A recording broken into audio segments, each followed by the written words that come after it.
You are sinking. The last of the light disappeared above you a long time ago.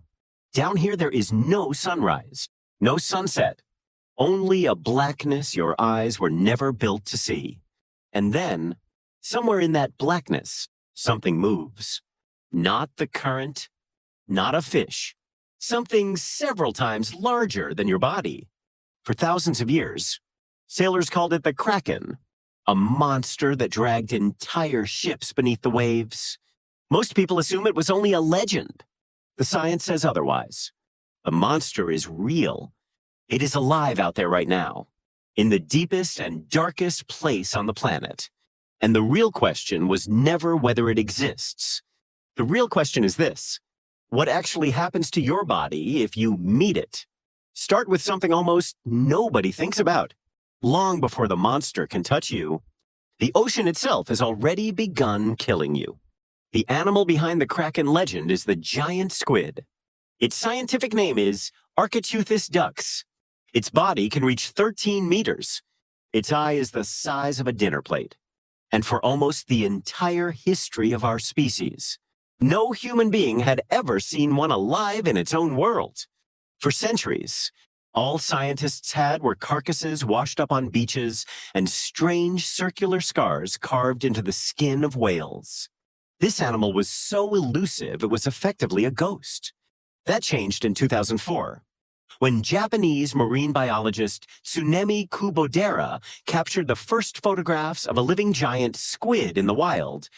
Then in 2012, working alongside the American scientist Edith Widder, he filmed one for the first time roughly 900 meters down off Japan's Chichijima Island. To draw it in, they did not use an ordinary lamp. Widder built a device that mimicked the light of a jellyfish under attack, a false distress signal flashing in the dark. The monster came. It was the first time humanity ever looked the Kraken in the eye. So imagine you are down there, at exactly that depth. No submersible, no pressure suit, just your body.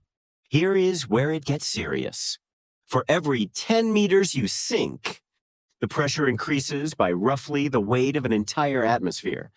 At 900 meters, where the giant squid hunts, your body is carrying about 90 times the pressure it feels on land. Most of you is water, and water barely compresses at all. But you are not solid. You have air inside you. Your lungs, the sinuses in your skull, the small chamber behind each eardrum, that is where the collapse begins. Your lungs, normally about the size of 2 footballs, are squeezed down to something closer to 2 clenched fists. Your ribcage bends inward. The tiny blood vessels lining your lungs rupture and seep, filling the space that is disappearing. And do you know the strangest part? Even if you had a tank of air down here, that air could poison you.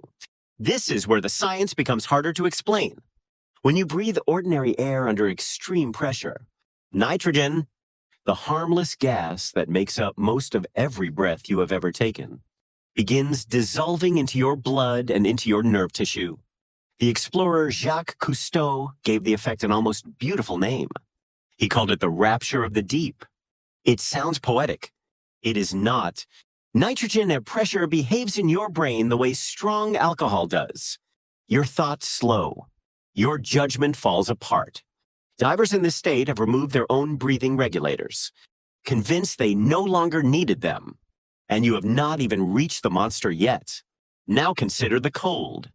At close to 1,000 meters, the water sits at roughly 2 to 4 degrees Celsius. Your body loses heat in water many times faster than it does in air. Within minutes, your muscles begin to stiffen. Your hands stop closing properly. Your heart rate slows. And in this absolute darkness, you cannot see what is approaching. But it can see you. Here is the strangest part of all. The giant squid has the largest eyes of any animal ever discovered. Each one can reach 27 centimeters across, about the size of a basketball. For years, nobody could explain why. In a place with almost no light, what is the point of an eye that enormous? In 2012, The vision scientist Eric Nilsson and his colleague Eric Warrant published an answer that is genuinely unsettling. Those eyes did not evolve to find prey. They evolved to detect a predator, one predator in particular, the sperm whale. The sperm whale, Physeter macrocephalus, is the largest toothed hunter on Earth. When it drives through the deep, it disturbs millions of tiny, glowing organisms. Bioluminescent plankton, microscopic creatures that flash when they are jostled. The squid's enormous eyes can pick up that faint, spreading glow from more than 100 meters away, which means the monster of your legend lives inside its own fear. It is running from something bigger too. But when the thing in the water is not a sperm whale, when it is you, small and strangely warm, what does it do? The first thing you would feel is not an attack. It is contact. A giant squid has 10 limbs, 8 shorter arms, and 2 long, feeding tentacles that can extend more than twice the length of its body. Those surfaces are covered in hundreds of suckers. And inside the rim of each sucker is a hardened ring lined with serrated teeth, sharp as a row of small blades. Clyde Roper, the Smithsonian zoologist who spent much of his career hunting this animal, described the marks they leave behind on sperm whales: large, pale circles pressed permanently into the skin, evidence of battles fought in a darkness no human has ever witnessed. When those toothed rings grip your skin, they do not simply hold, they cut. Every time you pull away, they cut deeper. And this animal is astonishingly strong for its size. It has no skeleton to support it. Its entire body is muscle.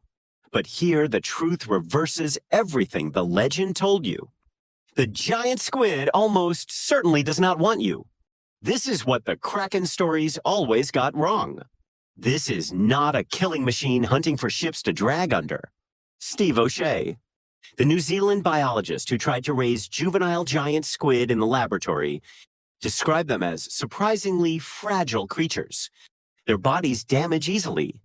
They live alone. They spend most of their lives avoiding, not attacking. That large brain is running one program in that freezing water. Survive one more day without being eaten. So if it touches you, it is most likely a mistake, a moment of confusion in the dark. And the instant it registers that you are not the prey it knows, it does the thing it does best. It disappears. It releases a cloud of ink, forces water through the siphon in its body, and vanishes in a single pulse, leaving you alone in the black again. And that is when you realize the monster was never the squid. The monster is the ocean. Because while you were busy fearing the enormous shadow, the pressure never stopped crushing you. The cold never stopped pulling the life out of your body. And the darkness, the absolute darkness that continues for thousands of meters beneath you, never changed at all. Human beings walked on the moon before we ever filmed a giant squid hunting. We have mapped the surface of Mars in more detail than the floor of our own ocean. The place where you are drifting is one of the most alien environments a human body can occupy, even for a few short moments. Which leads to the deeper question, why has the Kraken legend survived so stubbornly? Why did almost every seafaring culture in history invent an enormous creature waiting beneath the waves? Perhaps it is not because the giant squid is so terrifying. Perhaps it is because darkness is, your brain evolved in sunlight, on solid ground. Among dangers you could see, put it somewhere with no light, no floor, and no edges. And it does exactly what your ancestors' brains did for hundreds of thousands of years. It fills the empty space with a monster. The Kraken does not live at the bottom of the sea. The Kraken lives in your inability to tolerate the unknown. The real animal out there does not care about our stories. It is still drifting in the black, basketball-sized eyes wide open, scanning for the faint glow of its own enemy. It is not the thing that pulls you down. It is just another creature trying to survive a world that would kill you in minutes. And maybe that is the most sobering truth of all. The most dangerous thing in the deep was never the animal hiding in the dark. It was the dark, the pressure, The cold, the ocean itself, which existed long before you, runs deeper than you can imagine, and is completely indifferent to whether you survive it. The real monster has no eyes, no tentacles, and it is not chasing you. It is simply there. It has always been there. The next time you look out at a calm and flat sea, remember that beneath that quiet surface lies the darkest place your body could ever reach. The Kraken is real, but it is not the thing you should fear most. Thank you for watching. If you enjoyed this, subscribe for more. See you in the next video.